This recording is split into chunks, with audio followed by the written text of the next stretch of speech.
There exists among us a rare kind of woman. She doesn't announce herself. You won't always notice her in the crowd, but something in you feels different when she's near, as if the air becomes more honest, as if your own emotions start revealing truths you didn't realize you were hiding. Carl Gustav Jung might have called this woman an embodiment of the superior feeling function, not emotionality, but a deep intuitive intelligence that perceives life through energy rather than logic. You know her by presence, not performance. She doesn't need to speak loudly or dress to be seen.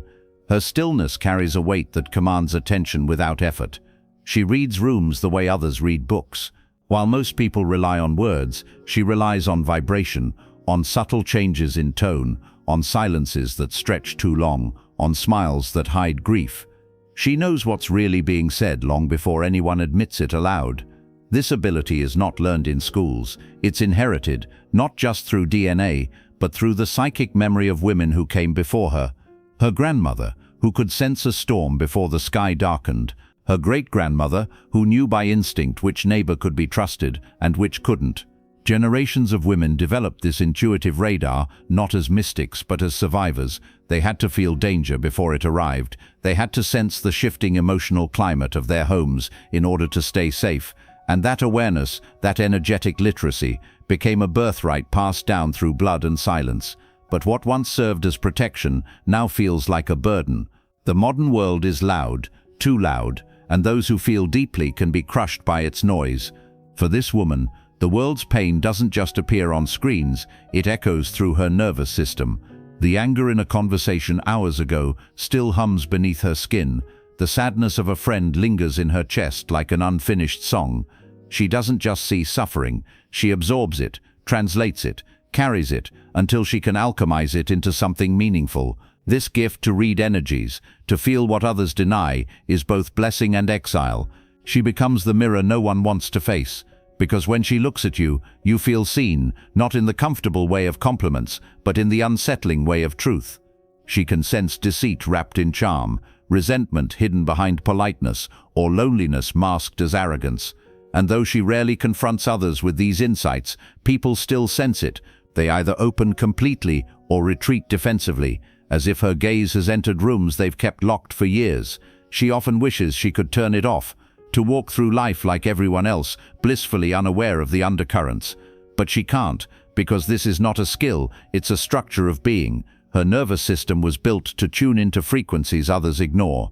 Jung would have said her psyche has developed a refined sensitivity to the unconscious, the part of human reality that cannot be seen, but is always active, shaping behaviors and emotions beneath awareness. And yet, to live with such perception means to carry isolation. When she speaks of what she feels, people call her too sensitive. When she withdraws to protect her energy, they call her distant. Few realize that her silence is not detachment but calibration, an effort to keep balance while surrounded by unspoken chaos. Over time, she learns the subtle art of boundaries. She discovers that not every pain belongs to her, and not every emotion she senses needs to be fixed.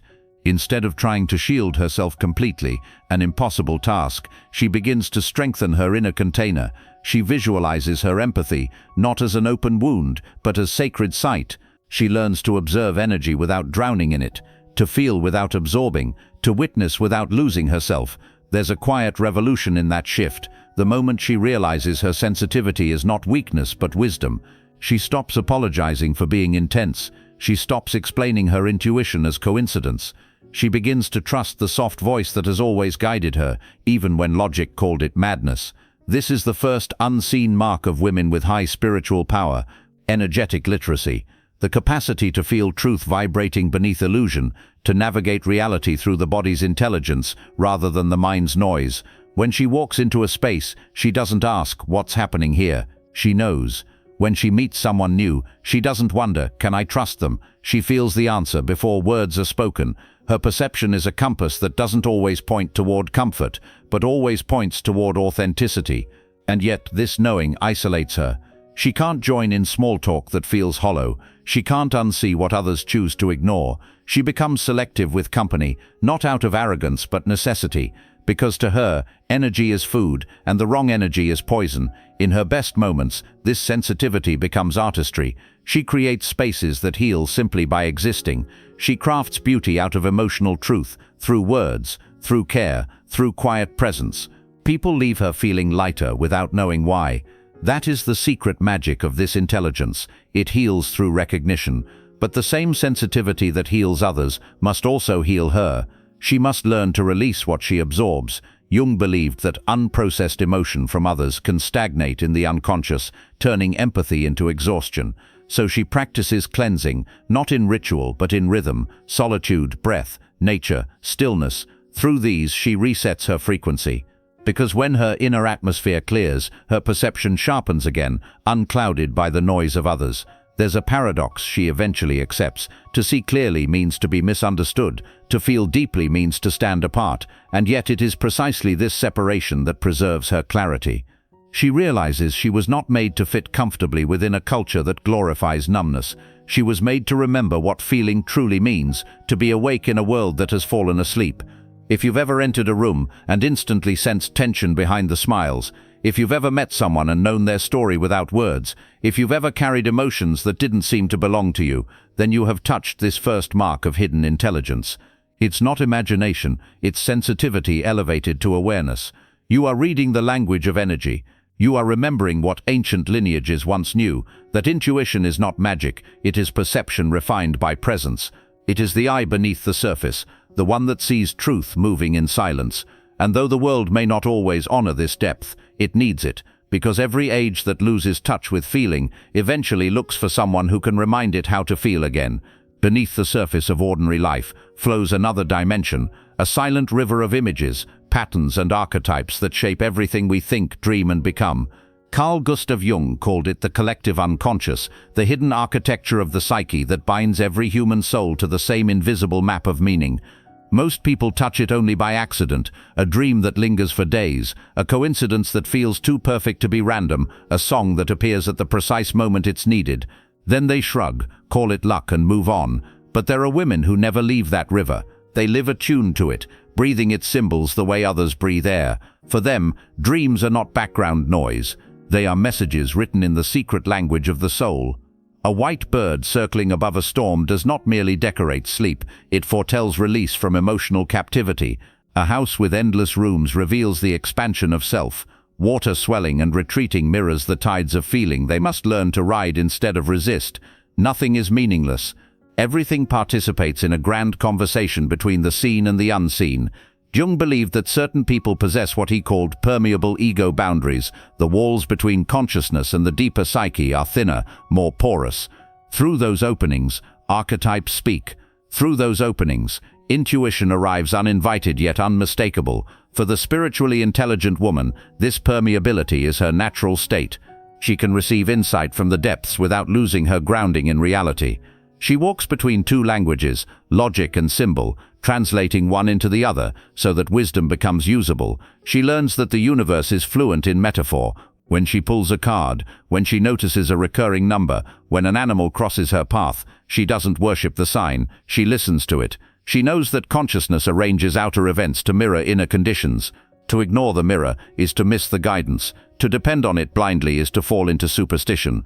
Her task is balance, to honor the symbol without surrendering her reason. There are moments when this guidance feels almost orchestral. She dreams of a red door, and the next morning, an opportunity arrives wrapped in crimson branding. She thinks of someone she hasn't spoken to in years, and a message appears within hours. Skeptics call it chance, but deep inside she recognizes rhythm. Life, when aligned, begins to rhyme, yet such permeability comes with danger.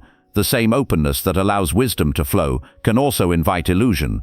The unconscious is not only divine, it is also shadowed. Jung warned that archetypes can possess as easily as they inspire. Visions can inflate the ego instead of enlightening it. So this woman practices discernment like a sacred art. She questions each revelation. Is this truth or projection, guidance or desire disguised as prophecy? Only when a symbol survives the test of humility does she let it lead her. Over time, her relationship with this hidden world becomes devotional. She no longer seeks signs for entertainment. She collaborates with them as one collaborates with weather, respecting their power, adjusting her sails accordingly. She learns to interpret the wind rather than demand it blow her way. This partnership with the unseen reshapes her entire sense of control.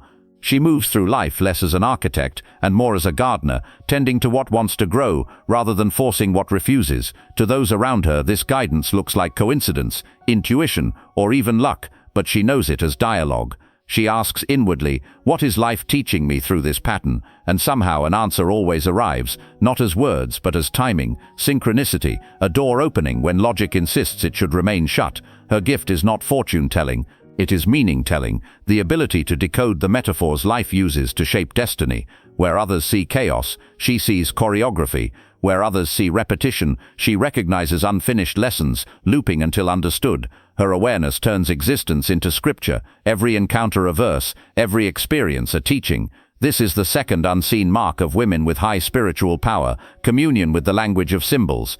It is the art of reading the living text of the world, of sensing that behind coincidence hides intention, behind dream hides directive, behind chaos hides design. To live this way is to walk in continuous conversation with creation itself, and though she may appear ordinary to the world, within her something extraordinary is always listening, translating the murmurs of eternity into guidance for the day. There comes a time in every spiritually attuned woman's life when silence stops feeling like loneliness and begins to feel like truth. When the world's constant noise, the chatter of obligations, the performances of belonging becomes unbearable to the soul's finer hearing, and so she retreats, not from life, but into it.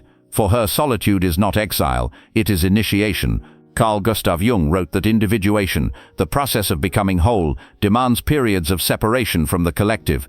To find the self, one must first step away from the crowd. The spiritually intelligent woman feels this instinctively. She withdraws, not because she rejects people, but because she cannot hear herself above the static of their expectations.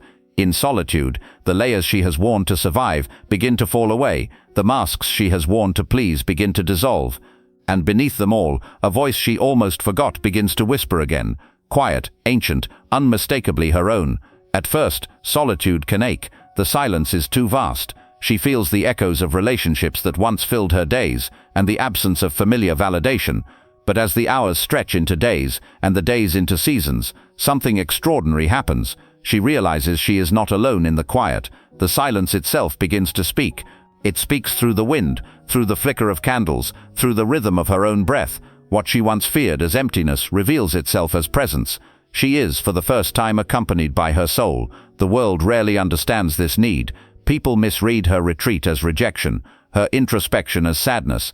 They cannot fathom that joy can exist without noise, that growth can happen without audience. But she knows that every true transformation begins in isolation. The caterpillar must cocoon, the seed must bury itself before it can bloom, and the soul must sit in darkness before it can remember its own light.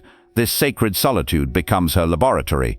Here she studies her patterns, the way she loves, the way she fears, the way she hides behind caretaking or ambition. She learns that much of what she called kindness was a strategy for acceptance, that much of what she called humility was fear of being seen. Solitude strips away excuses. It shows her not who she wishes to be, but who she truly is. In that honest confrontation, something deep rearranges. The energy she once scattered across countless relationships begins to return home. The attention she gave away in fragments gathers back into wholeness. She feels her power consolidating, not as dominance, but as coherence. She no longer needs to seek mirrors outside herself, because she has become her own reflection. This withdrawal is not permanent. It is a rhythm, a breathing of the soul. She retreats to renew, then returns to give. Like the moon, she waxes and wanes, luminous in cycles. When she re-enters the world, her energy feels different. Conversations grow slower around her. People speak more carefully in her presence. It is not intimidation they feel, but reverence, the quiet respect that truth commands. She begins to see that solitude is not an absence of relationship, but a purification of it. From the quiet, she can finally discern which connections nourish her, and which merely distract her from herself. She learns that love without silence is noise, and companionship without depth is emptiness disguised as fullness. The solitude teaches her to choose quality over quantity, to prefer one honest bond over 100 shallow ones. Many women resist this phase, fearing that solitude means failure or rejection, but she learns the opposite, that solitude is maturity. Only those who have faced their own company without escape can love another without need. Only those who have heard their inner chaos without running can offer true peace. Her solitude refines her love the way fire refines gold, burning away dependency, fear and pretense, until only essence remains. Jung believed that every person must at some point descend into their own inner cave to meet the unseen self and retrieve the lost fragments of their being. In solitude, she makes that descent willingly. She greets the abandoned child, the silenced artist, the suppressed rage, the forgotten dream. Each one returns home under her care, and in gathering them, she becomes whole again. There is a sacred paradox in her journey. The more time she spends alone, the more connected she feels to everything. The trees begin to speak. The wind carries meaning. The night sky feels like a mirror. She discovers that solitude was never isolation. It was communion, a dialogue between her soul and the soul of the world. This is the third unseen mark of women with high spiritual power, sacred solitude, the capacity to retreat into oneself, not to escape reality, but to reroot in it. It is the wisdom to know that silence is not an absence of sound, but the presence of understanding. And when she finally steps back into the world, something has changed forever. She no longer seeks approval. She no longer fears misunderstanding. She walks with the quiet authority of someone who has met her own depths and found peace there. Her solitude has turned into sovereignty, and from that stillness, she moves, gentle, grounded, and free. No soul arrives at wisdom unscarred. Behind every woman who carries quiet strength lies a history of descent, a fall into shadow that stripped her of illusions and forced her to rebuild from ash. Carl Gustav Jung believed that true transformation begins only when suffering is faced consciously, when pain is no longer resisted or repressed, but welcomed as the raw material of the soul's evolution. He called this the transcendent function, the meeting point where opposites collide, and through that collision, something higher is born. The spiritually intelligent woman knows this terrain intimately. She has walked through grief that hollowed her body, through betrayals that shattered her faith, through seasons of loss so dark they erased all certainty. Yet somewhere in the midst of it, when even prayer felt useless, something ancient began to move within her. A flicker of awareness whispered, "This too is sacred." And slowly she learned to trust the process that pain initiates. For her, suffering is not a curse, it is initiation. It burns away what is false, leaving only what is essential. It forces her to confront the parts of herself she had hidden, the anger she labeled unspiritual, the fear she tried to transcend, the need she pretended not to have. Pain is the great unmasker. It exposes her vulnerability, yes, but in that exposure, it also reveals her humanity. And to Jung, humanity, not perfection, is the gateway to wholeness. In the beginning, she resists. She fights the loss, the chaos, the unbearable ache of uncertainty. But resistance only deepens the wound. Eventually, exhaustion teaches what defiance could not: surrender. She stops demanding that life make sense. She lets herself feel, all of it, the grief, the rage, the numbness, the helplessness, and in that radical acceptance, pain begins its alchemy. Slowly, suffering turns into insight. She notices that the heartbreak which once felt like destruction has carved new space for empathy. The loneliness that once consumed her has become solitude, a doorway to inner strength. The mistakes that once humiliated her now serve as teachers. Her scars no longer whisper of defeat, they sing of survival. Through this alchemical process, she discovers a strange paradox. The same forces that wounded her also shaped her wisdom.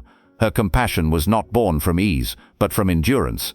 Her clarity was forged not in sunlight, but in fire. The woman who once knelt before her pain now stands because of it, and she carries that memory like a torch, guiding others through their own darkness. This is the archetype of the wounded healer that Jung so often described, the one who heals not despite her wounds but through them. Her pain becomes medicine, her story becomes map. When she sits with others in their despair, she does not offer clichés or false hope. She offers presence, the calm assurance that descent is not the end, that brokenness is not failure, that beneath the ashes lies gold waiting to be uncovered. But this transformation is not guaranteed. Many fall into bitterness, wearing their wounds as armor. The spiritually intelligent woman knows she must choose differently. She must hold her pain gently, not glorify it, not wallow in it, but let it ripen into meaning. She must resist the temptation of spiritual bypassing, the urge to plaster positivity over the places that still bleed. Real healing demands honesty. She allows herself to grieve fully, to scream, to weep, to crumble, until the energy locked inside her suffering begins to move again. This is the sacred fire of transmutation. It consumes illusions but leaves essence intact. What emerges is not the woman she was before, but something entirely new, a being who carries light born from darkness, wisdom born from tears, power born from surrender. She understands now that pain was never punishment, it was purification. The soul refines itself through friction, just as coal becomes diamond through pressure. And yet, this newfound strength carries responsibility. Once she has crossed that threshold, she can no longer pretend to be asleep. She cannot unlearn what suffering taught her. She becomes a quiet guardian of those still in their descent, not a savior, but a companion, not one who preaches, but one who witnesses. Her presence says, "You can survive this, you can emerge whole," and because she has lived it, her words carry the weight of truth. This is the fourth unseen mark of women with high spiritual power, the alchemy of suffering, the capacity to meet pain with consciousness and turn it into wisdom, to use wounds not as walls but as windows into deeper understanding. When others see only tragedy, she sees transformation. When others curse the darkness, she tends the flame, for she knows that nothing truly alive escapes the crucible, and that the soul, once refined by fire, glows quietly in every room it enters. There are women whose power cannot be measured in words, whose very being alters the atmosphere of a room. They do not try to teach, yet people learn from them. They do not seek to heal, yet pain softens in their company. Carl Gustav Jung observed that genuine therapy happens not through method, but through the meeting of two souls, through what he called the numinous factor, the sacred energy that appears when one consciousness has integrated its own depths. Such women carry that energy naturally. Their calm does the work long before their voice is heard. You can recognize them by the stillness in their eyes. They listen without rushing to fix. They sit in silence without fear of it. Their attention is total, unbroken, unjudging, vast enough to hold another person's storm without being swept away. In a world obsessed with reaction, their restraint feels revolutionary. People speak to them and feel seen for the first time, not analyzed, not managed, simply witnessed. And in that witnessing, healing begins. This quality cannot be faked. It is born from the long apprenticeship of suffering and solitude. Having faced their own darkness, they no longer recoil from the darkness of others. Having forgiven their own humanity, they no longer demand perfection from anyone else. Their empathy is clean, it does not drown in pity. Their compassion is clear, it does not collapse into rescue. They understand that to truly help another is not to take away their pain, but to stand beside them while they find meaning within it. Their presence works like resonance. Just as one tuning fork causes another to vibrate at the same pitch, their coherence invites other nervous systems into harmony. Tension loosens, voices quiet, something invisible realigns. This is not magic, it is psyche meeting psyche at the level of truth. Jung would have called it the mysterious action of the self, the organizing center of the personality that radiates wholeness into the collective field. Because they know the creative power of vibration, they treat language as sacred. Words to them are not noise but instruments. They weigh each one before releasing it, aware that speech can either bind or free. Where others scatter syllables carelessly, they speak sparingly, leaving space for meaning to echo. Often it is their silence that teaches most. Silence, after all, is the original language of the soul. But such serenity is not passivity, it is stewardship. They have learned, often through exhaustion, that sensitivity must be guarded like flame. Not every conversation deserves their openness. Not every crisis requires their intervention. They know the subtle difference between compassion and leakage. To give without boundary is to feed chaos. To give with clarity is to transmit order. So they practice the quiet discipline of withdrawal, not from indifference but from wisdom. People sometimes mistake this boundary for coldness. It is not. It is protection of the sacred charge they carry. They have learned that energy, once scattered, takes time to recollect, and they value that time. After an encounter heavy with emotion, they retreat to solitude, cleanse in silence, let stillness wash through them until equilibrium returns. This is how they remain steady when others tremble, how they continue to offer presence without depletion. Those who spend even a few moments near them notice subtle shifts, a calm that spreads through the body, a sudden clarity about something that once felt tangled, an inexplicable relief, as if permission to breathe has been granted. This is the quiet miracle of therapeutic presence. It asks for nothing, demands nothing, performs nothing, yet transforms everything it touches. The spiritually intelligent woman does not parade this ability. She knows it is not hers but flows through her. She has become a vessel polished by experience, transparent enough for grace to pass unhindered. When she listens, the universe listens with her. When she speaks, the words arrive from a deeper place than thought, and those who hear them feel not persuaded but remembered, as if something ancient within them has just awakened. This is the fifth unseen mark of women with high spiritual power: therapeutic presence. The power to heal through being rather than doing, to communicate wholeness without instruction. In a world frantic for noise, she becomes a tuning note of peace. In a culture addicted to performance, she restores the forgotten truth, that silence is active, that attention is prayer, that presence itself is medicine. She walks through life like a quiet bell ringing, not to announce herself, but to remind the world that harmony is still possible. There are lives in which meaning gathers like morning mist, quietly, mysteriously, without command. Around certain women, coincidence becomes choreography. Encounters unfold with impossible precision. Doors open at the exact moment courage appears. Carl Gustav Jung called this pattern synchronicity, the meeting of inner and outer events bound not by cause but by significance. For the spiritually intelligent woman, synchronicity is not miracle, it is language. Because her inner world and outer world move in rhythm, life mirrors her state precisely. When she drifts from herself, confusion multiplies. When she returns to alignment, the world rearranges in gentle order. She does not chase destiny, she cooperates with it. Her consciousness acts like a tuning beacon, calling forth experiences that further awakening, for herself and for those near her. She begins to sense that the universe is conversational. It answers not the words she speaks, but the frequency she emits. When she doubts, doors close. When she trusts, doors dissolve. Meaning becomes magnetic. Purpose becomes gravity. To outsiders it appears as luck or intuition, but to her it feels like partnership with something vast and benevolent. Yet she knows discernment must anchor wonder.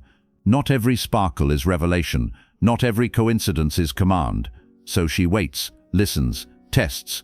She consults the quiet within before moving. In this patience she refines the art of spiritual navigation, an intelligence that blends intuition with humility. As time softens her edges, something beautiful happens. The extraordinary turns simple. Mysticism sheds its costume and becomes everyday life. She stops searching for signs because her life itself has become one. She no longer needs to prove her connection to the unseen. She lives it, breathing synchronicity as naturally as air. And thus begins the final movement of her journey, the return to wholeness. Wholeness, Jung wrote, is not perfection, but completeness, the union of opposites, the reconciliation of shadow and light. For this woman the pilgrimage ends not in transcendence, but in embodiment. After years of walking between worlds, she returns home to the ordinary with reverence. She gardens, teaches, works, loves, laughs, no longer seeking escape from the human story, but inhabiting it fully. The sacred has woven itself into her gestures. Her power no longer shouts, it whispers through kindness, through presence, through the grace of simplicity. She understands now that enlightenment was never about rising above life, but about sinking so deeply into it that nothing is excluded. Every fragment she once disowned, anger, grief, desire, fear, has found its place at the table. She has become a circle whose center is peace. The world may overlook her. No spotlight follows her steps. No biography records her name, and yet her influence moves quietly through generations. A friend breathes easier because she listened. A child grows freer because she refused to repeat old wounds. A stranger feels hope after catching her smile. This is power beyond measure, the invisible legacy of a soul that has made peace with itself. In her maturity, she ceases to define herself as special. The drama of awakening dissolves into ordinariness. But this ordinariness is radiant. She walks through markets and offices and forest paths alike, carrying an atmosphere of calm that whispers, "It is possible to live awake." Her life has become prayer in motion, proof that consciousness can move through flesh with grace. This is the sixth and seventh unseen mark of women with high spiritual power, synchronic magnetism, and the return to wholeness. The ability to live in conversation with the universe and to embody that conversation in the simplest acts of being human. or have felt something stir while listening, if the words echoed truths you have always known but could never name, consider that resonance a sign. It means the same intelligence that guided them is awakening in you. Your sensitivity is not weakness, it is your compass. Your solitude is not emptiness, it is your sanctuary. Your pain is not punishment, it is the crucible of your becoming. Let these insights remind you that the path of depth is not reserved for a chosen few. It lives inside every heart willing to stay open in a world that teaches closure. You are part of this lineage of quiet power. If this message speaks to you, share it. Let it travel where it is needed most. And if you wish to keep exploring the unseen architecture of the psyche, the wisdom of Jung, the mysteries of the feminine, the art of inner alchemy, subscribe to Simindra. Together we'll continue this descent into meaning, this journey through shadow and light, until each of us remembers what the soul has never forgotten, that the privilege of a lifetime is to become who you truly are.